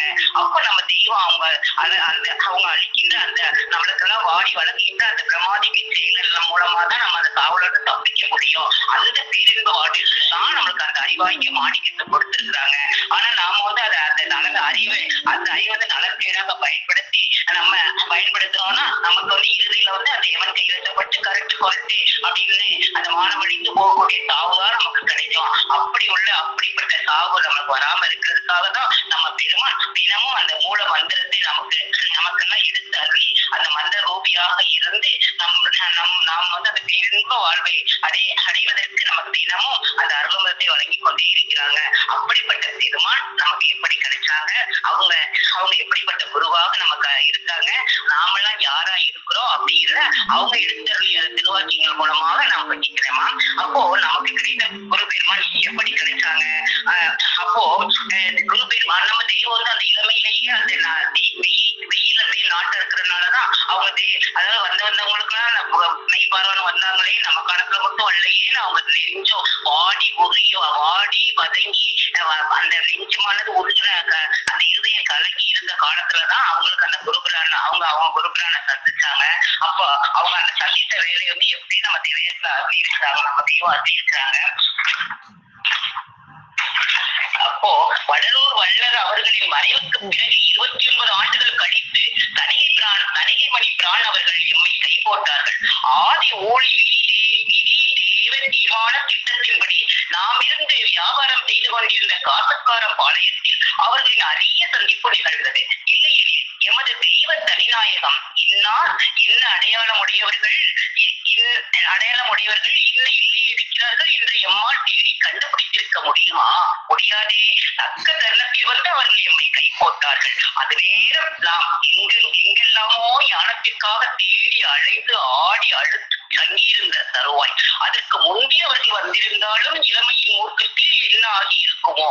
ஒரு மாதம் தாமதித்து வந்திருந்தாலும் கப்பலில் ஏறி இறக்குமதி செய்து வியாபாரத்தை பெருமளவில் விரிக்க எங்கோன் கிளம்பி இருப்போம். அப்ப தக்க சமயத்துல வந்து நம்மளுடைய குரு பெருமான அவங்க குரு பெருமான் அந்த கை போட்ட அவங்களுடைய திருவடியை நம்ம பெருமான் சேர்ந்த அந்த காலம்தான் அந்த தனியை தேடி வந்து நமக்கெல்லாம் கொடுத்த ஒரு பெட்டகம் ஒரு பொக்கிஷம் தான் நம்ம தெய்வம். அவங்க குருபிரான சந்தித்ததாலதான் நமக்கு நம்ம தெய்வம் கிடைச்சாங்க. நம்ம தெய்வம் தான் அப்ப அதனாலதான் நாமெல்லாம் தெய்வத்தின் பிள்ளைகளாக ஆகியிருக்கிறோம். அப்போ நம்ம தெய்வம் தான் நமக்கு தந்தையாக இருக்கிறாங்க. அப்போ அந்த தந்தை வந்து நம்ம தாய் தந்தை வைக்கின்ற அந்த இறக்கத்தை விட நம்ம தெய்வம் தான் நமக்கு நம்ம மீது மிகவும் இறக்கம் கொண்டவங்களாக இருக்கிறாங்க. நம்ம தெய்வம் நாம தான் குழந்தைகளை பெற்று வளர்க்கிறோம். அந்த குழந்தையை பெற்று வளர்க்கிறோம். அப்போ அந்த குழந்தைக்கு நாம எதுலையாவது செலவு மிச்சம் பண்ணி செலவை சுருக்கி மிச்சம் பண்ணலாம் அப்படிங்கிறது வந்து வேற எந்த இதுலயாவது பார்க்கலாமே தவிர நம்ம குழந்தை விடப்பதை வந்து நம்ம அப்படி நினைக்க மாட்டோம். நம்மகிட்ட இருக்கிற எல்லா தப்பையும் நம்ம குழந்தைக்கே கொடுக்கணும்னு நினைப்போம். அப்போ நம்மளுக்கு தந்தையா இருக்கு நம்ம தெய்வம் அப்படிப்பட்ட இறக்கக்கூட உடையவர்களாக இருக்கிறாங்க. நம்மளை நினைச்சு நம்மளுக்கு அந்த இறைவனை அந்த மனிதனை குறிவைத்து இந்த 1008 அண்டங்களையும் இந்த தெய்வம் படைச்சிருக்கிறாங்க. அப்போ நம்மெல்லாம் யாரு நமக்காக படைத்திருக்கிற நம்ம தெய்வம் அவங்களுடைய தெய்வம் நமக்கு தந்தை தானே. அப்போ அந்த தந்தை நம்ம மீது வைத்திருக்க இறக்கத்தை கொஞ்சம் கவனித்து பார்க்கணும். அவங்க வந்து நமக்காகத்தான் படைத்ததெல்லாம் மனுவுக்காக அப்படின்னு சொல்லி நம்மளெல்லாம் அந்த மேன்மையாக இருக்கணுங்கிறதுக்காக தான் எல்லாத்தையும் படைத்து இந்த 1008 அண்டங்களையும் படைத்து சந்திர சூரியன் முதல் ஆதத்தில் உள்ள ஆகாயத்தில் உள்ள சத்துவங்களை அடுக்கடுக்காக படைச்சாங்க. பூமியை விளையும் சர்வ விளைவுக்காக வேண்டியதெல்லாம் படைச்சிருக்காங்க. இப்ப 1008 அண்டங்களையும் அணுவின் முகத்திற்காகவே படைத்து தந்தம் தெய்வம் நமக்கு அறிந்து போகவா அல்லது அவஸ்தைப்படவா படைச்சிருக்காங்க இருக்கிறாங்க. அப்போ இவ்வளோ பெரிய தந்தை இப்ப தாய் தந்தையருக்கு நமக்கெல்லாம் காய்ச்சல் வந்த அவங்கள்ட்ட இறக்கம் வருதே, அது போல நம்ம தெய்வம் நம்மளுக்கு அது போல 1000 மடங்கு இரக்கம் கொண்டு நம்மளை எல்லாம் காக்கக்கூடிய நம்ம பெருமானாக தாய் தந்தையாக நமக்கு நம்ம பெருமை தெய்வம் அவங்க கிடைச்சது. அவங்களுடைய குருக்களான நம்ம தெய்வம் சந்திச்சதுக்கு அப்புறம் தான் அவங்க வருந்திய காலத்துலதான் நமக்கு நம்ம தெய்வம் கிடைச்சாங்க. நமக்கு அவங்க தாய் எளிமையான குருவாக தாய் தந்தையாக கிடைச்சிருக்காங்க. அப்படிப்பட்ட அந்த எளிமையான குரு நம்ம தெய்வம் தான். அப்போ நாம நம்ம தெய்வம் தான் நமக்கு குருவாகவும் தெய்வமாகவும் இருக்காங்க. வந்த மகத்துக்கள் எல்லாம் மிகவும் அன்புள்ளம் கொண்ட குரு யாருன்னா நம்மளுடைய தெய்வமா தான் இருக்கிறாங்க. அவங்கதான் நமக்கு தாயாக தந்தையாக குருவாக தெய்வமாக இருந்து வர்றாங்க. அப்போ நமக்கெல்லாம் அந்த உங்களுக்கு ஞானம் பெறுவதே கடினமாக இருந்த காலத்துல நம்ம தெய்வம் அந்த ஞானத்தை நமக்கு எளிமையான வழிகள்ல நம்மளுக்கு செல்வமாக உணவாக அருளி வர்றாங்க. அப்போ அப்படி அது எப்படி பெற்றுக்கொள்ளலாம் அப்படின்னா வேத நூல்ல படிக்கிறதுனால படிப்பது, தெய்வ திருவாக்கியங்களை கேட்டுக்கொண்டே இருப்பது, தெய்வத்தை பற்றி பேசிக்கொண்டே இருப்பது, தெய்வத்தை பற்றி சிந்தித்துக் கொண்டே இருப்பது, தினமும் நம்மளுடைய தெய்வத்தை நினைவிலேயே வைத்து போற்றிக் கொண்டே இருப்பது, இவ்வாறு எளிமையான வழிகள்ல நம்மளுக்கு ஞானத்தை அடைகிறதுக்கு நம்ம தெய்வம் எளிமையான குருவாக வந்திருக்கிற இந்த வசந்த காலம் நம்மளுக்கு வசந்த காலத்துல நாம வாழ்த்து கொண்டு இருக்கிறோம்னா அதெல்லாம் நம்ம செய்த பாக்கியம், நம்ம செய்த புண்ணியம், நம்ம பெருமாள் நமக்கு கலியுக தெய்வமாக கிடைச்சிருக்கிறாங்க. அப்படி கலியுக தெய்வம் நம்மளை எல்லாம் அந்த ஞானத்தை வழங்கி ஞானிகளாக மாற்றி வச்சிருக்கக்கூடிய நாமெல்லாம் நாம யார் அப்படின்னு தெரிஞ்சுக்கணுமா இல்லையா? நாம தெய்வத்தின் பிள்ளைகள், நாம மாத்தனாத பெருமாள் அவர்களின் பிள்ளைகள். அப்போ நம்ம தெய்வம் நம்மளை எப்படி உணர்வுல ஏற்றி வச்சிருக்காங்க அப்படின்னா என்னுடைய தோற்றத்துல நரன்கிற ஒரு தோற்றமே இல்லாம இருந்தது. அப்படிப்பட்ட நம்ம தெய்வம் நம்மளை எல்லாம் அவங்களுடைய தவ வலிமையினால, அவங்களுடைய இரக்கத்தினால, அவங்களுடைய திருவுள்ளம் நம்மளை எல்லாம் மனுவாக ஆக்கி அப்புறம் நம்மளுக்கு தேவ அமுதை அருளி நம்மளை எல்லாம் தேவர்களாக ஆக்குறாங்க. அது எப்படிங்கிறது அவங்க திருவாக்கியத்துல அருளி இருக்கிறாங்க. திருவாக்கியமே திருமையான குரல் திருவாக்கியமே 34 அழியா வர வாழ்வே நிற்கும் நம் மனதுகுல மக்களுக்கு எழுவரை தோற்றம் என்று எடுத்து வைத்தது எதற்கு என்பது பற்றி எப்போது நினைவிருக்க வேண்டும். அப்போதுதான் நீ இங்கு எடுத்த 7வது பிறப்பாகிய தேவ பிறப்பின் மேன்மையும் அதன் ஈடு இணையற்ற தன்மையும் நன்றாக உன் மனதில் பதியும். இல்லாவிட்டால் நீ இப்போது பிறந்துள்ள உன் மேங்குல பெருமையை மறந்து உன்னை மனுப்பூச்சிகளில் ஒருவனாக நினைத்துக் கொள்வாய். அப்படி செய்வதானது உன் பெருமையை மறந்தது மட்டுமல்ல, அதை தந்த எம்மையும் என் செயலையும் மறந்ததாகும். அவ்வாறு மறந்தால் கடைசியில் அது உன்னை பாச நரக அழிவிற்கே கூட்டிக் கொண்டு போய்விடும். புல்லும் புறாவும் ஒன்றா, புல் தரிக்கினம் புறா பறவையினம் அவை ஒன்று என்று ஒகுக்குமா? உகக்காது. கொசுவும் அண்டரண்டம் பற்றியும் பறவை என்ற ஒரே தோற்றத்தை சேர்ந்தவைதான். ஆனால் இரண்டுக்கும் இடையில் எவ்வளவு பாரதூரமான வித்தியாசம்! அதைவிட எத்தனையோ மடங்கு பாரதூரமான வித்தியாசம் முந்தைய நரபிறப்புக்கும் இப்போதைய தேவ பிறப்புக்கும் இருக்கிறது. ஒருவத்தில் நரனும் தேவனும் ஒன்றாய் இருப்பினும் வல்லமையில் வேறு வேறு. இதுதான் எழுவகை தோற்றம் கற்பிக்கும் பாடம். இதுதான் எப்போதும் உன் நினைவில் இருக்க வேண்டும். இவ்வாறு நம்மளை மனுவிலிருந்து தேவனாக ஆட்சி வைத்த நம்மளுடைய தெய்வத்தில் அவங்களுடைய தவ பாட்டினால அவங்களுடைய கருணை உள்ளத்தினால நம்மளை இந்த தெய்வ பிறப்புக்கு ஏற்றி வச்சிருக்கிறாங்க.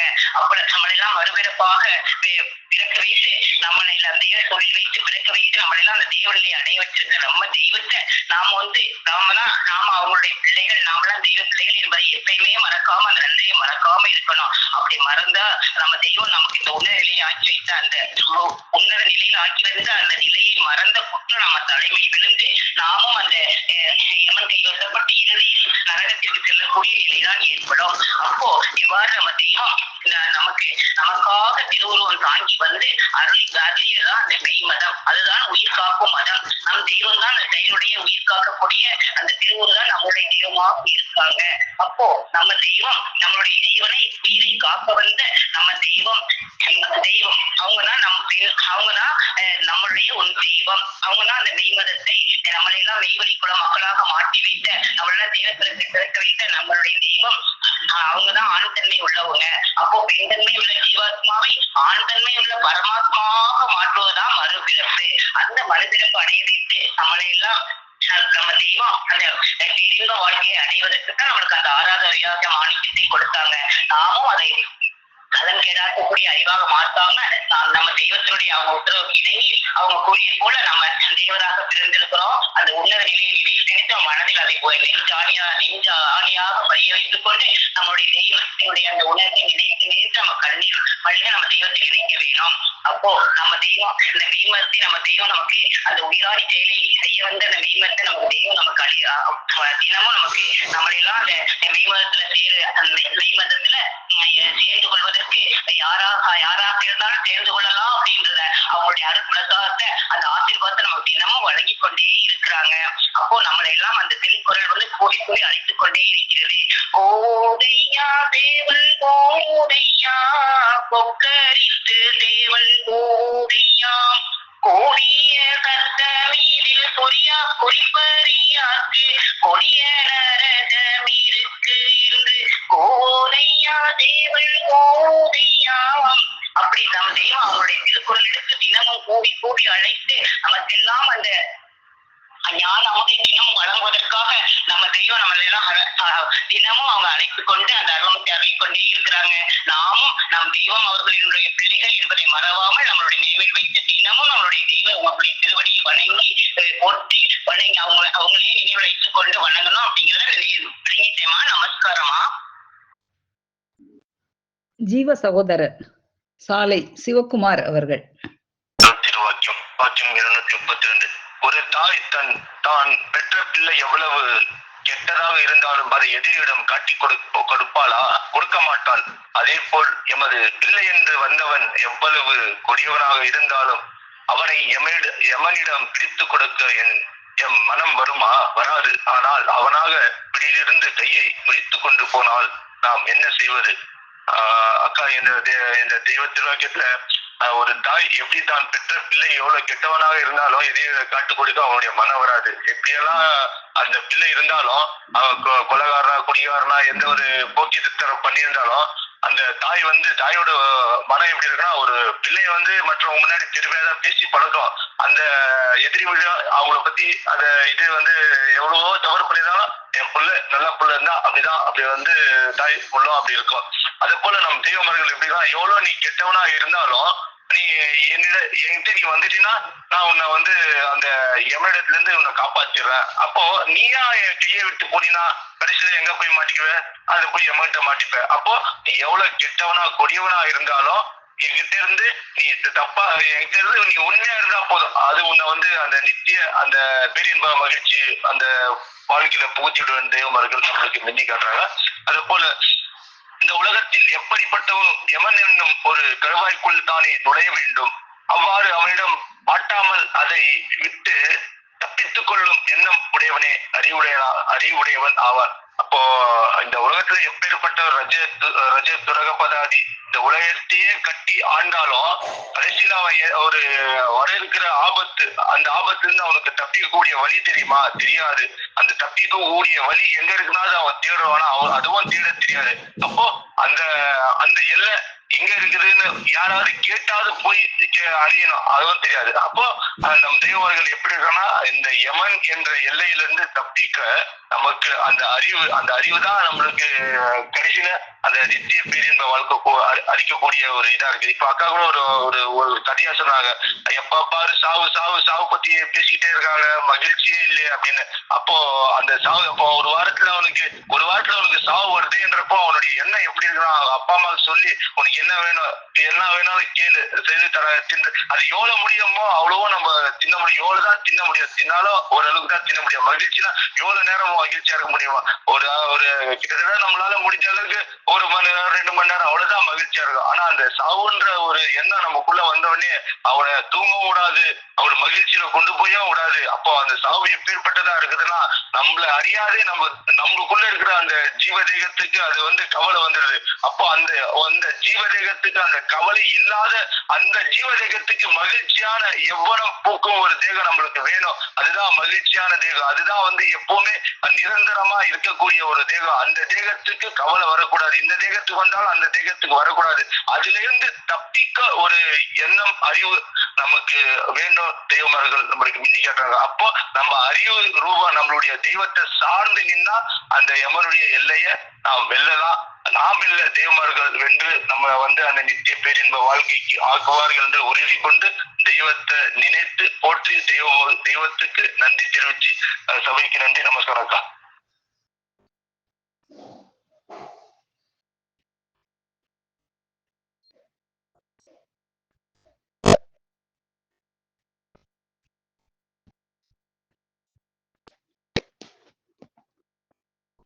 ஜீவ சகோதரி சாலை அமுதா அவர்கள். கற்பகத்தருவில் சபையை நடத்தி கொண்டிருக்கும் அக்கா அவர்களுக்கு முதற்கண் நமஸ்காரம். அனைவருக்கும் நமஸ்காரம். இப்ப தெய்வம் அவர்கள் கார்த்திகை திருநாள் எப்படி ஆரம்பித்து வைத்தார்கள்? அப்ப இப்ப நம்ம கார்த்திகை மாசத்துலதான் இருக்கோம். சரி, அதை பத்தி அது கொஞ்சம் பங்கிக்கலானுக்கா. அப்ப பொன்னரங்க தேவாலயத்தில் முன்பாக கொடிமரத்தை பார்த்து தெய்வம் அவர்கள் அமர்ந்திருந்தார்கள். அப்ப மற்ற அனைவரும் அந்த தெய்வம் அவர்களை பார்த்தார் போல ஆலயத்தில் நோக்கி அமர்ந்திருந்தார்கள்.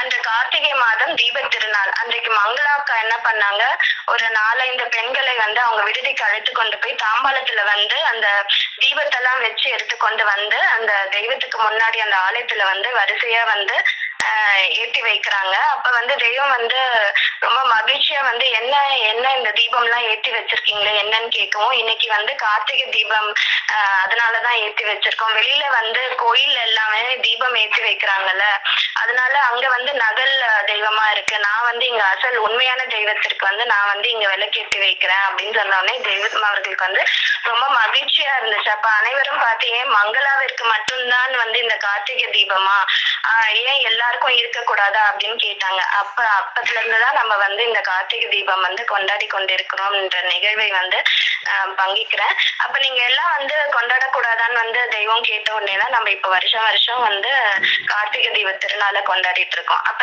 எதுக்கு அந்த திருவிழாக்களை எடுத்து வைத்தார்கள்? அப்ப இங்க 5 திருவிழா இருக்கு, அதுல கார்த்திகை தீப திருவிழாவும் ஒண்ணு. இப்ப தெய்வம் அவர்கள் எதுக்காக எடுத்து வச்சாங்கன்னா, அந்த தெய்வமார்கள் அந்த வழிபாடுகள் ஆகட்டும் சரி, கொடியேற்றம் ஆகட்டும் சரி, ஏதாவது ஒரு காரணம் இல்லாம எடுத்து வச்சிருக்க மாட்டாங்க.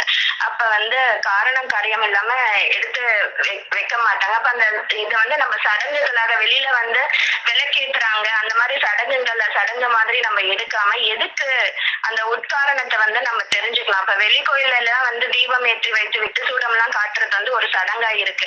ஆனா நம்ம தெய்வம் இங்க எதுக்கு ஏற்றி வச்சிருக்காங்கன்னா, இந்த மனு குலத்தை இந்த மெய்வனையில் ஆக்க வேண்டும் என்பதுதான் அவர்களது ஒரே நோக்கம். நரரை மக்களாக்கி மக்களை தேவர்களாக்க வேண்டும், அந்த தேவர்களை ஜெயசீலர்களாக ஆக்க வேண்டும் என்பதே.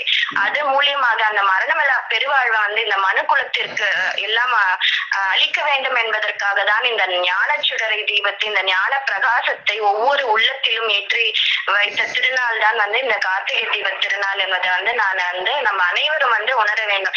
அப்ப யார் ஏற்றி வச்சாலும் அந்த விளக்கு எரியுது. ஒரு படிக்காதவங்களாச்சும் படிச்சவங்களாச்சும் பெரியவர் சிறியவர் ஆண் பெண் குழந்தை யார் ஏற்றி வைத்தாலும் அந்த பணக்காரன் ஏழை அந்த மாதிரி இல்லாம யார் ஏற்றி வைத்தாலும் அந்த தீபம் எரியுது இல்ல. அப்ப நாம ஒன்னத்தை நினைக்க வேண்டும், இந்த தீபத்தைய ஞானிகள் பாரவான்கள் சித்தர்கள் முத்தர்கள் ஏன் நமது பாட்டையா நமது பெரியப்பா நமது தெய்வம் அவர்கள் ஏன் ஏற்றி வைத்தார்களா அப்படின்னு சொல்லிட்டு பார்த்து சிந்திக்க வேண்டும். அப்ப இதையா ஏற்றி வச்சாங்கன்னா கண்டிப்பா இல்ல. நம்ம பாட்டையா அவர்கள் நம்ம தெய்வம் அவர்களுக்கு ஒரு திருவிளக்கை ஏற்றி வைத்தார்கள்ல, அந்த திருவிளக்கு நமக்கெல்லாம் இப்ப தெய்வம் ஏற்றி வைத்துக் கொண்டிருக்கிறார்கள். அப்ப அந்த ஒரு பாடல்ல மாய கூட்டின் வகை அறியாமல் காயப்பட்டு காலை தந்த நாளையில் தூய ஞான சுடர் விளக்கென்னுள்ளே தூய ஞான சுடர் விளக்கென்னுள்ளே பாய வைத்த பாட்டத்தை மறப்பனோ. அப்ப அந்த விளக்கு உள்ளதான் ஏத்துறாங்கன்றது தெரியுது, வெளியில ஏத்தல, அந்த உள்ளேதான். அந்த பாய வைத்த என்று அருள் செய்கிறார்கள். ஏற்றி வைத்தல் அந்த பாய வைத்த பதத்தை மறப்பேனும்னா அந்த மனமாகிய இருளை கிழித்து பாய வைத்து அங்க பிரகாசத்தை ஏற்றி வைக்கிறார்கள். அந்த இருள் என்னவென்றால் அது அந்த அந்தகாரம் என்னும் இருள். அந்த சுடரை ஏற்றி வைத்தோடனே அந்த இருள் போயிட்டு அந்த பிரகாசம் அங்க வருது. அந்த ஞானமாகிய சுடரை ஞானமாகிய தீப ஜோதியை ஏற்றி வைத்தார்கள்.